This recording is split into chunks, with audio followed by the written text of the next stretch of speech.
The text tool. The text tool lets you insert text on the stage. You can also specify various text attributes such as font style, font family, text color, font size, font style, letter spacing and alignment when inserting text.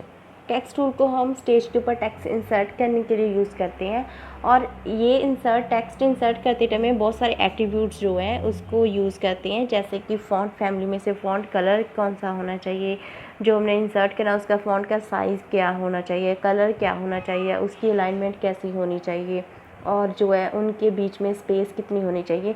ये सब attributes को use करके हम जो text है वो insert करते हैं। और टेक्स्ट टूल को यूज़ करने के लिए ये स्टेप्स फॉलो करेंगे। मैं बार बार बता रही हूँ कि हर एक टूल के स्टेप्स सेम है, जस्ट उनकी जो है नेम चेंज हो जाता है। सबसे पहले select the tool panel. Select the text tool from the tools panel. Tools panel में से हमने टेक्स्ट टूल को सिलेक्ट करना है। उसके बाद एट्रीब्यूट में से जो उसका फ़ॉन्ट साइज़ कितना है, text size, text colour, font style, alignment, orientation, ये सभी को हम प्रॉपर्टी इंस्पेक्टर पैनल में से चूज़ करेंगे। थर्ड है to insert text do the following step.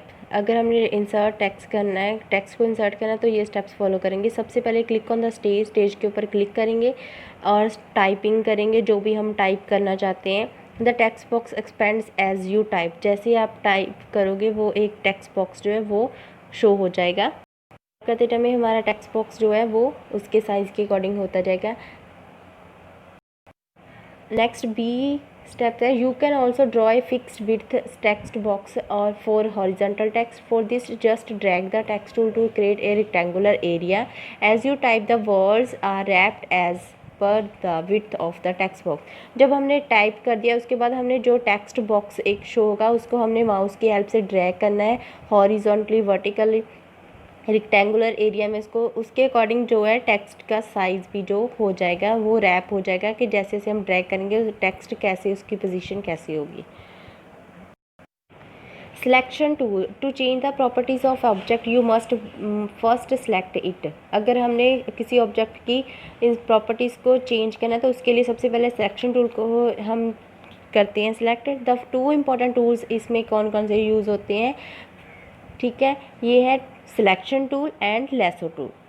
अब सबसे पहले हम let us learn about these tools in detail. सबसे पहले हम करेंगे सिलेक्शन टूल।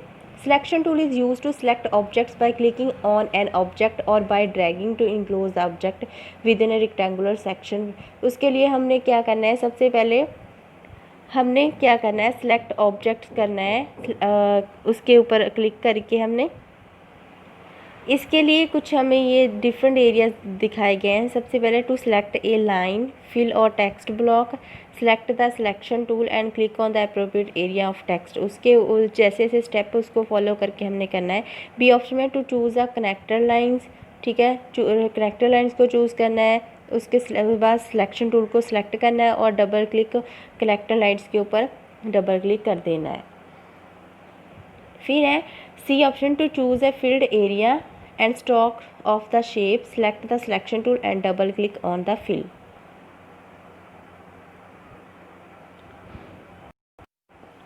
डी ऑप्शन में से हमने फिर करना है to select a single object और multiple object within a rectangular area. हम सिंगल ऑब्जेक्ट को सिलेक्ट करते हैं जब मल्टीपल ऑब्जेक्ट्स को, उसके बाद सिलेक्शन टूल के ऊपर क्लिक करना है, ड्रैग करना ऑब्जेक्ट्स को, ठीक है, रेक्टेंगुलर एरिया में। Reshaping lines and shapes outlines. The selection tool can also be use to reshape lines, ठीक है, जो ऑब्जेक्ट है उसकी रीशेप करने के लिए, आउटलाइंस की शेप बनाने के लिए। टू रीशेप लाइंस और शेप आउटलाइंस, ये स्टेप्स फॉलो करेंगे। टूल्स पैनल में से सिलेक्शन टूल को सेलेक्ट करना है। To reshape keep the pointer use choose to line और outline to shape of the mouse pointer change the indicate. Mouse की हेल्प से हम उसकी शेप्स को ड्रैग करके ऐसे चेंज कर सकते हैं। पॉइंट्स के ऊपर क्लिक करेंगे, उसके बाद उसको ड्रैग करेंगे जैसे उसकी शेप बनानी है। Third step click and drag from any point of the line to reshape it. Click करेंगे और ड्रैग करेंगे उसकी लाइन को किसी भी शेप में बनाने के लिए, उसको रीशेप करने के लिए।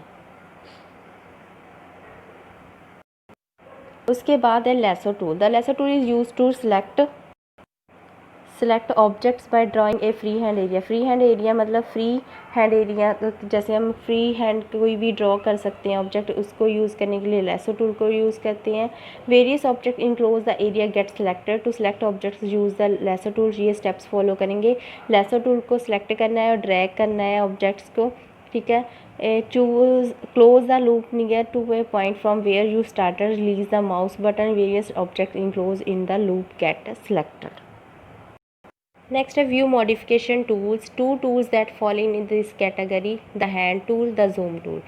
Hand tool क्या है? The hand tool is used to change the view of the stage without changing the magnification. Hand tool को हम यूज़ करते हैं स्टेज के ऊपर विदाउट चेंज किए तो उसको व्यू करने के लिए, देखने के लिए। The hand tool is use to have a closer look to particular area of the graphical objects in stage. जब हम उसके ऊपर क्लिक करें तो उसको उसका व्यू जो देखने के लिए अच्छे तरीके से, तो हम हैंड टूल को यूज़ करते हैं। Zoom tool is use to change the magnification level. Zoom tool को भी हम मैग्नीफिकेशन लेवल को चेंज करने के लिए यूज़ करते हैं। जैसे आपको सिंपल वर्ड्स में पता है कि जूम को हम क्या कर सकते हैं कि उसको जूम इन करके हम उसको मतलब नियर से, ठीक है, क्लोज से देख सकते हैं। You can zoom in the increase the magnification, increase करते हैं मैग्नीफिकेशन लेवल को, और जूम आउट करके हम डिक्रीज़ करते हैं, मतलब जूम इन करके हम उसको नज़दीक से देख सकते हैं और डिक्रीज़ करके उसको फिर सिंपल दूर से देख सकते हैं। टू जूम इन और zoom out the in large और reduce modifiers can only be chosen in the operation area of the tool box. उसमें से ये शॉर्टकट्स कुछ दिए गए हैं।